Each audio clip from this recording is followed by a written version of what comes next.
Before the Republican leader leaves the floor, I want to say a few things. In the years I've served in public office, I really brush aside most press. I don't let it bother me. But once in a while, something comes along that does. And there was an article in one of the Hill newspapers this day that really troubled me. Bad blood, Reid-McConnell relationship hits new low. Mr. President,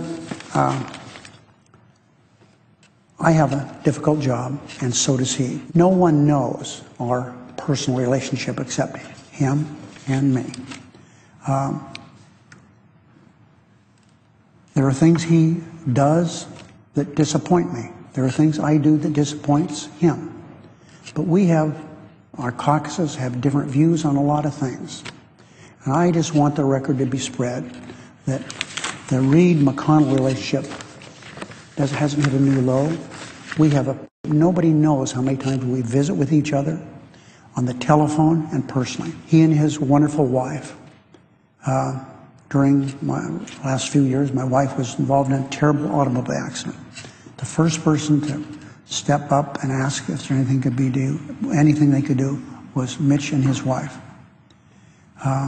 Shortly thereafter, my wife had a bruising battle with breast cancer. There's no one can comfort a wife more than another wife. And so I want the record to reflect. People write all these things they want to write. But Mitch McConnell and I are friends. Would my friend yield for comment? I'm always frustrated, as I think the Democratic leader is, a tendency to personalize political differences.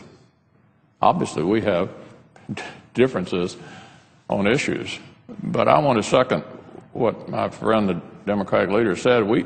There's nothing wrong with our personal relationship, whether it's Washington Nets baseball or a lot of other things that we've discussed, both personally and otherwise, because I think there's a tendency to think that you can't have political arguments without developing personal animosity. And I don't have any toward my friend.